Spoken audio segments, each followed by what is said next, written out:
Une revue de presse, quelques minutes et toujours plus de mauvaise foi. C'est vendredi, c'est Émeric et maintenant c'est l'infâme chronique.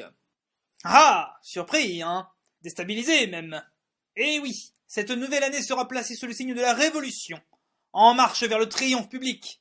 Car derrière ce nouveau titre incandescent, derrière la profondeur caverneuse de ce quatrième graphème diacritique, l'infâme chronique emportera des foules plus innombrables de semaine en semaine. Et bientôt, devant l'insolente réussite de ces 3 minutes hebdomadaires, Ruquier pleurera sur ses auditeurs perdus. Hanouna se consumera en jalousie stérile et Patrick Cohen démissionnera de son poste pour devenir garçon boucher.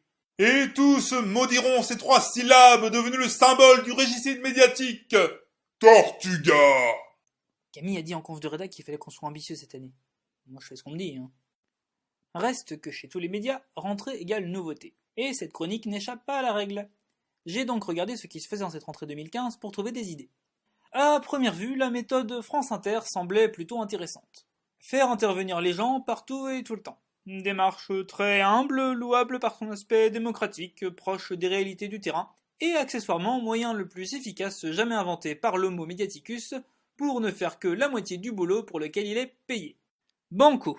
Pour coller à l'actu réjouissante de l'été, j'avais le choix entre les migrants ou l'autre tragédie du moment, la terrible blessure de Jean-Hugues Anglade, souffrant d'une contusion à la main après avoir pressé le bouton d'alarme dans le Thalys attaqué à la Kalachnikov.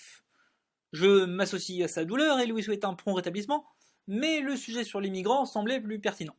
Et soudain, alors que je me projetais dans ma première émission, j'ai vu ce qui ferait échouer mon grand projet fainéant, immanquablement. Les immanquablements de l'émission avec intervention d'auditeurs. Immanquablement numéro 1. Au standard, nous avons une question de Fanny, je crois. Bonjour Fanny. Oui, bonjour. Je voulais juste dire que c'est un scandale que vous soyez chargé de cette émission, alors que vous êtes le type le plus lourd, la personne la plus sinistre et le journaliste le plus incompétent que j'ai jamais rencontré. Voilà, au revoir. Gêne, pas de relance, gêne, émission foirée, boulot perdu, dépression. Immanquablement numéro 2. Oui, tout d'abord merci de prendre mon appel. Voilà, ma question concernait l'Allemagne. Depuis le début, Merkel a dit tout et son contraire. Et enfin non, peut-être pas, mais quand même, depuis que Hollande a pris position, Valls, parce qu'il était obligé en fait de dire quelque chose depuis le temps que ça dure. Et puis lui aussi c'est un immigrant, donc voilà, il a son rôle à jouer quand même. Enfin bref, je trouve que la situation manque de clarté, quoi. Gêne, pas de relance, gêne, émission foirée, boulot perdu, dépression. Immanquablement numéro 3. Et nous rejoignons Michel au standard. Bonjour Michel. Oui, alors moi, je vais dire tout ce que tout le monde pense tout bas, hein. On veut pas de ces gens chez nous. On sait ce qu'ils en font de leur visa après, hein. Mendier dans la rue, sans travailler, ni apprendre un mot de français, vendre de la drogue à nos enfants ou voler des portables dans le métro.